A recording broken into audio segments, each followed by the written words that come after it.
주님께서는 주님의 기도를 가르치실 때에 하늘에 계신 우리 아버지여 이름이 거룩히 여김을 받으시오며 나라의 마옵시며 하나님의 나라에 대한 이야기를 하셨던 걸 보게 됩니다.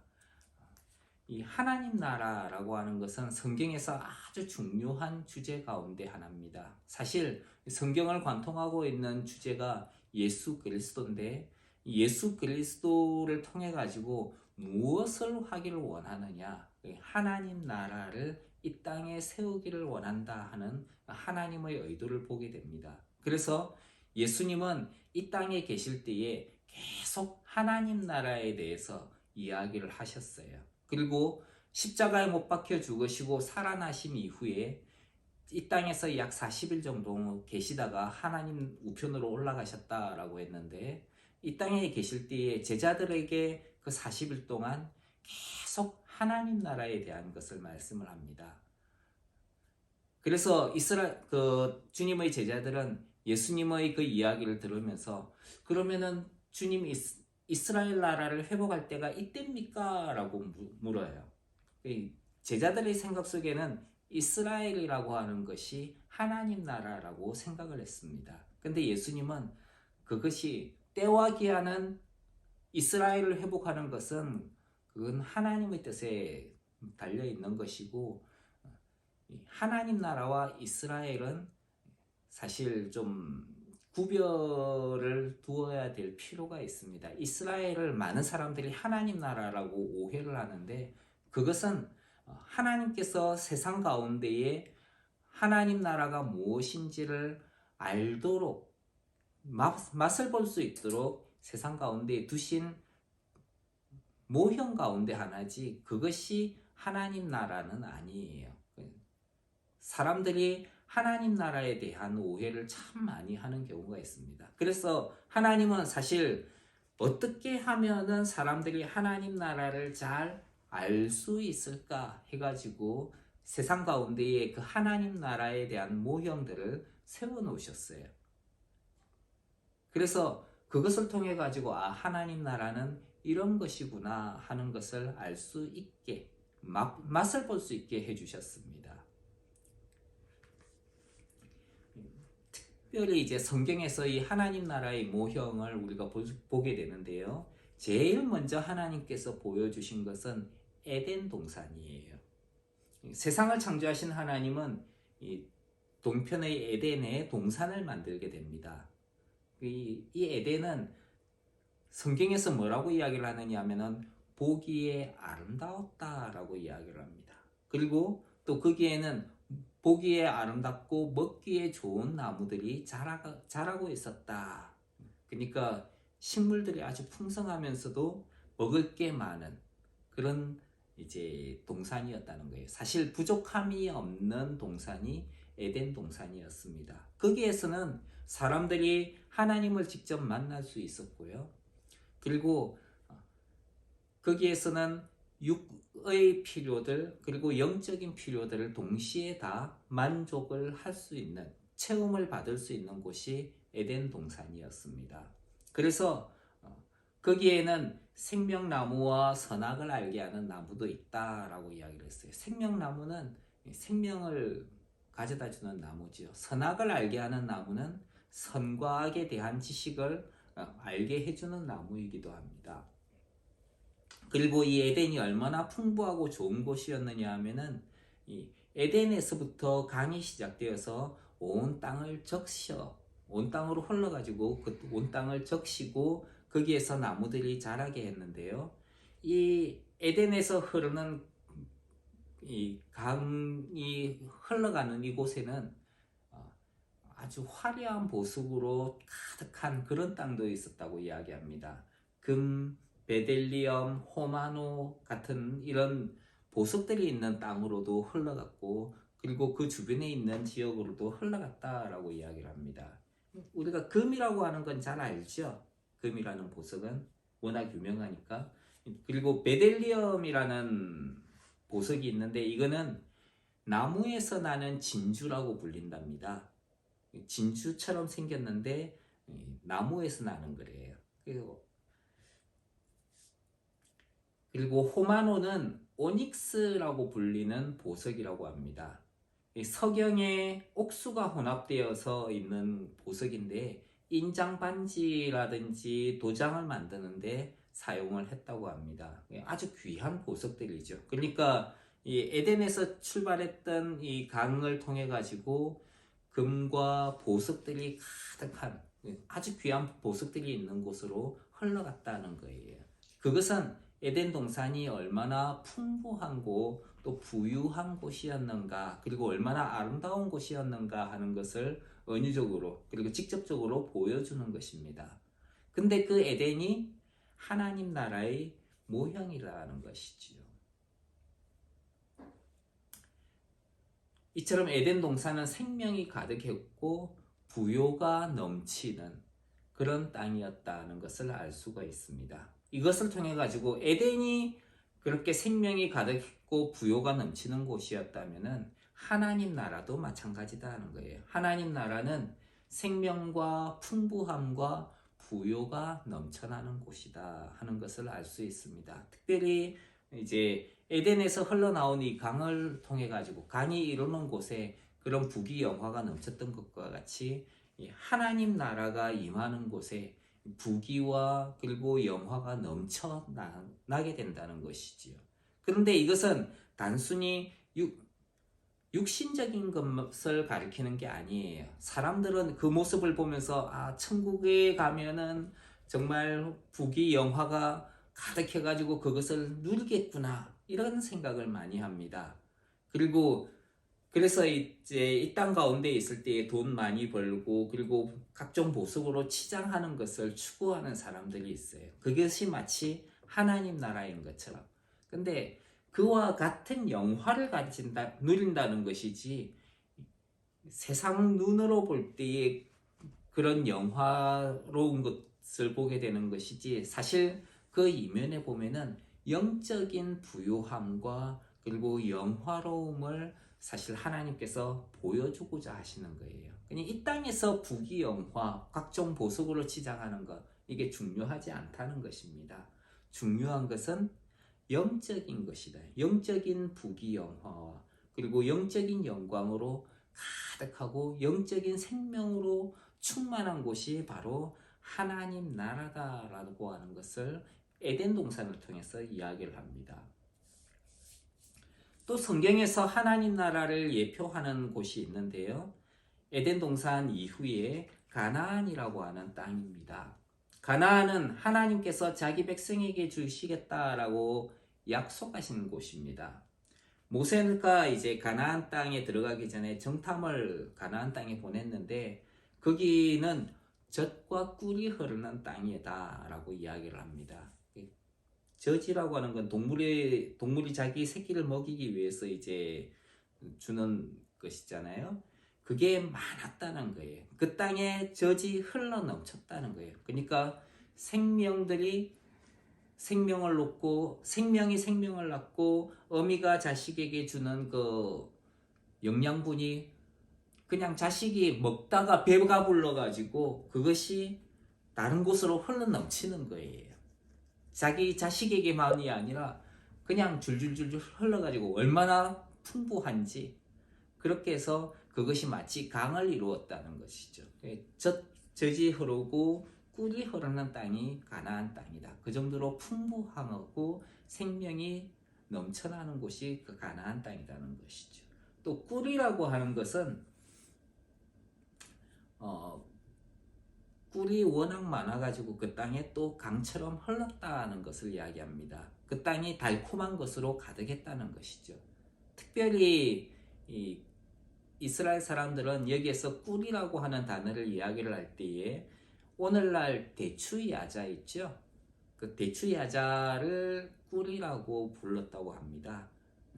꿀과 같이 아주 달고 맛있었기 때문에 그것을 꿀에 비유했다 그래요. 그러니까 대추야자도 많았고 꿀도 많았고 아주 달콤한 땅이었다는 것이죠. 뿐만 아니라 이 가나안 땅에는 이 정탐들이 가가지고 그 땅을 둘러보고 돌아올 때에 골짜기에서 포도나무를 만났는데 그 포도송이를 한 송이를 베어 가지고 왔는데 그게 얼마나 컸느냐 하면은 두 사람이 어깨에 짊어질 정도로 포도 한 송이가 그렇게 크고 좋았다는 것이죠. 그 정도로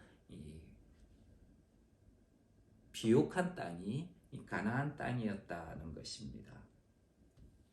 이것을 통해 가지고 가나안 땅은 젖과 꿀이 흐르는, 어디를 가든지 먹을 것이 풍부하고 그리고 달콤하고 그리고 생명이 풍부한 곳이었다. 그리고 열매가 풍부한 곳이다 라고 하는 것을 알게 됩니다.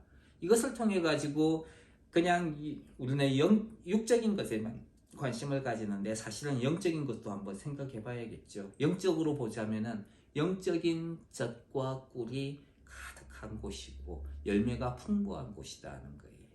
다른 사람들을 먹일 수 있고 그리고 그것으로부터 영양 공급도 받을 뿐만 아니라 달콤하고 그리고 풍성한 열매를 맺는 곳이 바로 하나님 나라다라고 하는, 영적으로 바로 그런 곳이 하나님 나라다라고 하는 것을 알 수 있습니다. 또 하나님은 그 가나안 땅에 사는 백성들에게 나의 법도와 명령과 율법과 규례를 지키라라고 이야기를 했어요.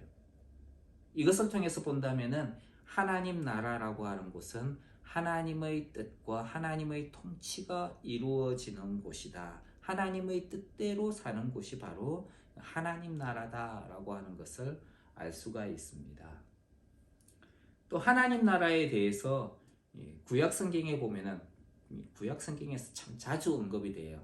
이스라엘이라는 나라도 하나님 나라를 예표하기 위한 것 가운데 하나로 등장을 합니다.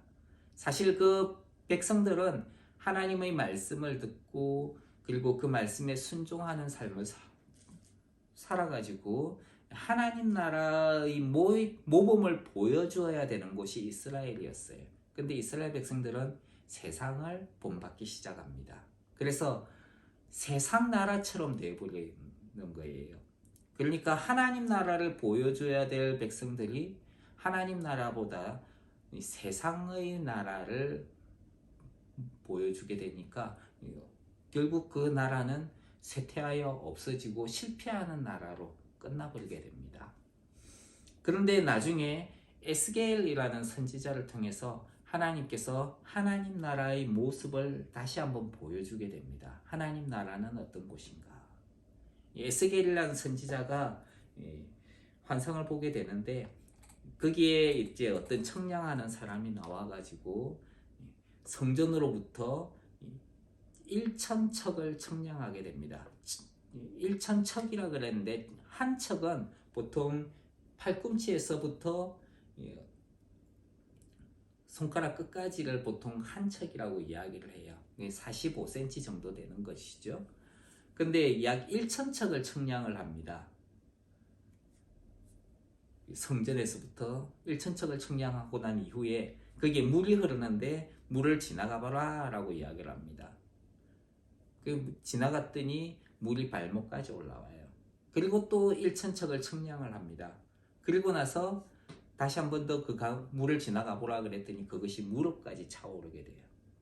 그리고 또 1,000척을 지나가봐라 라고 했더니 그것이 허리까지 차오르게 되고, 그 다음에 또 1,000척을 청량한 다음에 지나가봐라 그러니까 이제는 건너지 못할 강이 되었다 그래요.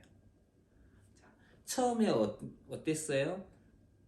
성전에서부터 조금씩 흘러나오던 물이에요. 그렇게 조금씩 흘러나오는 물이라면은 조금 지나면은 없어져 버리겠죠. 그런데 이 물은 그렇지 않았다는 거예요. 지나면 지날수록 물의 양이 점점 더 불어나고 많아졌다. 그것이 건너지 못할 강이 되었다라고 이야기를 합니다. 그건 무엇을 의미를 할까요? 하나님의 은혜가 처음에는 조금씩 나오는 것 같은데 시간이 지나면 지날수록 점점 더 깊은 하나님의 은혜 가운데 들어가는 것을 이야기를 합니다. 그 강이 쭉 흘러서 가게 되는데 그 강 좌우에 보면은 나무들이 막 자라고 있어요. 그 나무들은 달마다 새로운 열매를 맺습니다. 매달마다 새로운 열매를 맺어요. 신기하죠. 보통 이 땅에서 열매들은 1년에 한 번 열매를 맺잖아요. 근데 이 나무들은 12달 매달마다 새로운 열매를 맺습니다. 그리고 그 열매들은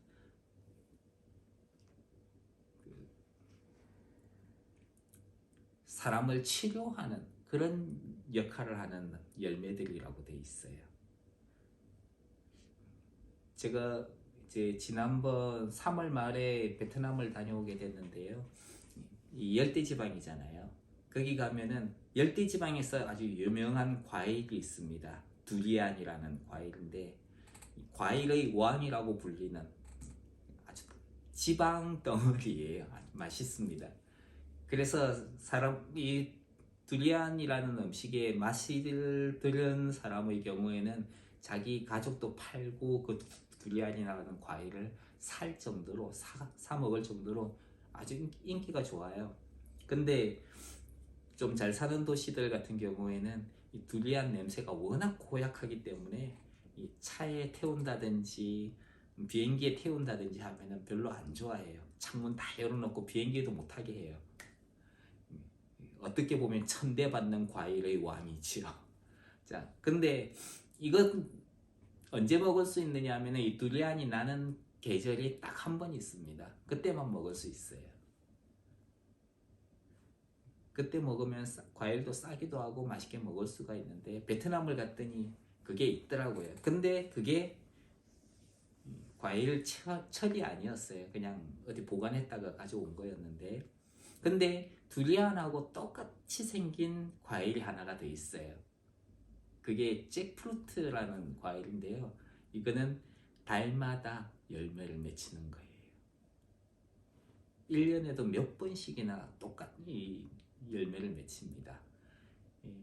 그래서 이걸 보면서 어떻게 달마다 새로운 실과가 열매 맺힐 수 있을까라고 생각을 했는데 이 잭프루트라는 이 과일을 보니까 아 이게 가능하겠구나 하는 생각이 들더라고요.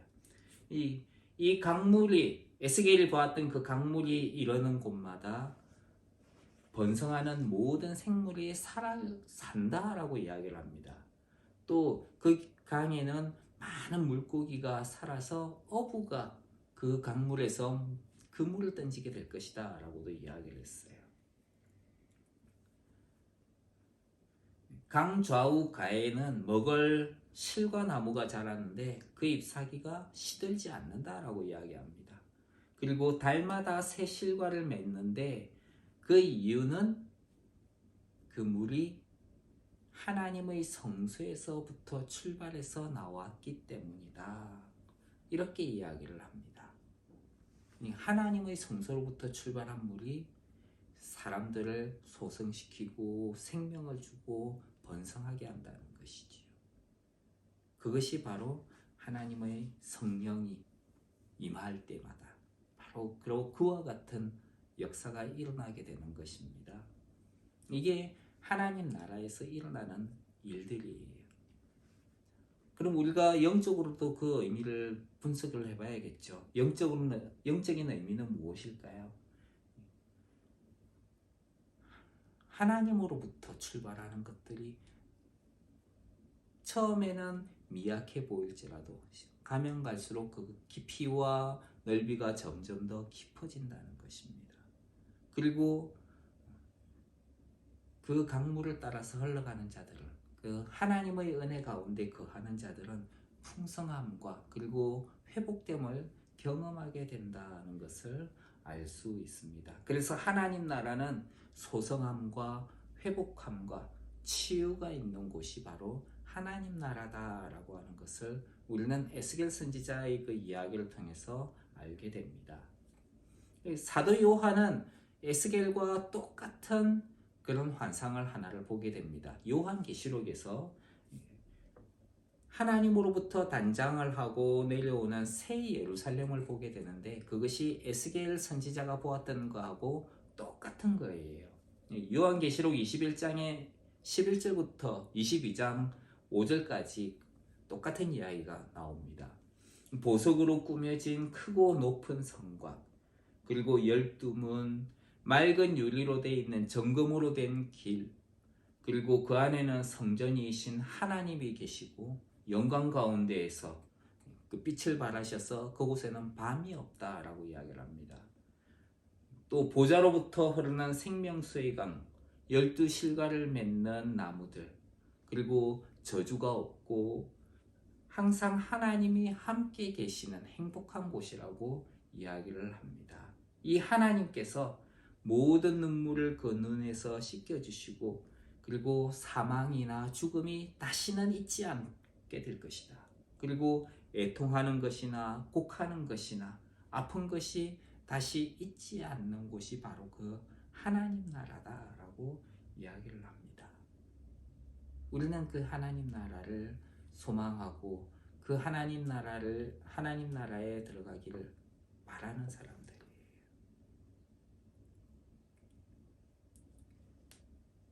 그런데 죄인인 사람들은 그곳에 들어갈 수가 없다는 것입니다. 왜냐하면 거기는 하나님 나라예요. 하나님의 집이에요. 그럼 그 하나님의 집에 들어갈 수 있는 사람은 누구인가?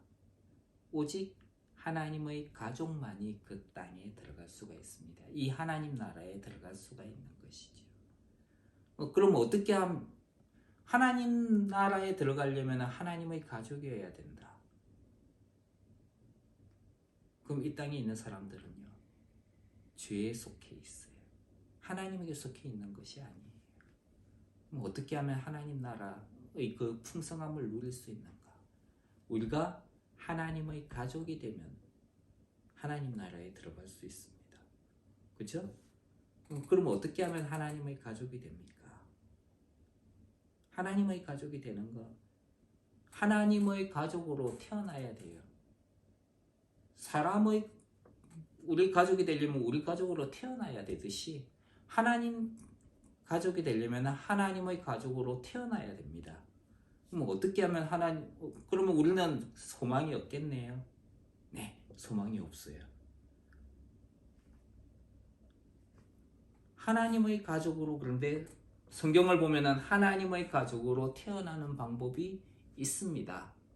물과 성령으로 거듭나면 예수 그리스도를 믿고 내가 예수님이 십자가에서 못 박혀 죽으신 것이 나의 모든 죄를 용서하기 위한 하나님의 해결 방법이다. 그래서 예수님께서 속죄 제물로, 화목 제물로 십자가에 못 박혀 죽으신 것이 나를 위한, 나의 모든 죄를 대속하기 위한 화목 제물과 속죄 제물이 되어 주신 것이다. 그게 사실 구약 성경에서부터 쭉 이야기하고 있는 이야기거든요. 그걸 갖다가 예수님이 하신 일이, 십자가에서 하신 일이 바로 나를 위한 화목 제물과 속죄 제물이구나.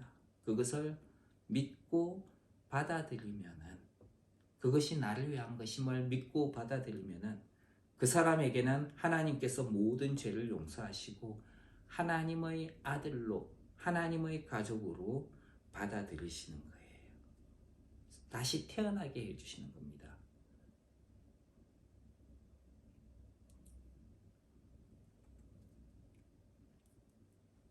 그래서 우리가 예수 그리스도를 믿을 때에 나의 모든 죄도 용서를 받았고, 그리고 그렇게 죽으신 예수님을 하나님께서 3일 만에 죽은 자 가운데서 다시 살리십니다. 그리고 하늘과 땅의 모든 권세를 예수님에게 주세요. 그리고 그래서 이 예수님을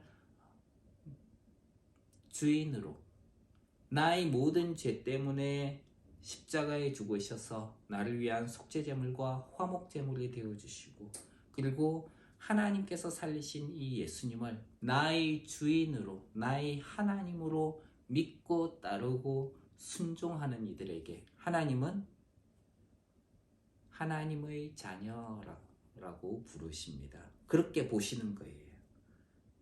비록 내가 인간의 몸을 가지고 있지만 하나님은 나를 하나님의 자녀로, 새로운 피조물로 세우십니다. 그래서 하나님의 자녀로서 이 땅 가운데 살게 하시는 것이지요. 우리는 더 이상, 예수님을 믿는 우리는 하나님의 자녀 속성을 가지고 있습니다. 인간의 속성이 아니라 하나님의 자녀의 속성을 가지고 있어요. 옛날에는 인간의 속성을 가지고 있었습니다. 하지만은 예수 그리스도를 믿으면서는 하나님의 자녀의 속성이 우리 속에서 시작이 된 거예요. 새로운 피조물이기 때문에. 그래서 새로운 피조물로 우리는 이 땅 가운데서 살아야 됩니다. 하나님의 아들로 살아가는 거예요. 사람들은 여러분을 너 어제나 오늘이나 똑같은 사람이잖아. 세상은 그렇게 봅니다. 하지만 하나님은 나를 하나님의 아들로, 하나님의 자녀로 보시는 거예요. 너 내가 새로 만들었어. 그리스도 안에 있는 거야. 그리스도 안에 있는 자들은 새로운 피조물이야. 어제 것은 이미 지나가 버렸어. 너는 지금 내 안에 있는 거야. 그렇게 하나님은 우리를 하나님의 자녀로 보시는 거예요. 그리고 그 하나님의 자녀는 세상을 떠날 때에, 그리고 하나님께서 임하실 때에 하나님 나라에 속하게 됩니다. 우리가 하나님의 자녀라고 하는 것을 기억을 하고 그 하나님 나라를 소망하면서 살아가는 은혜가 있길 주님 이름으로 축원합니다. 기도하겠습니다. 하나님, 우리가 하나님 나라에 속한 자로서 하나님 나라를 소망하며 또 하나님 나라에 합당한 자로 살아가게 하여 주시옵소서. 우리를 그렇게 살게 하신 주님께 감사를 드립니다. 예수님 이름으로 기도합니다. 아멘.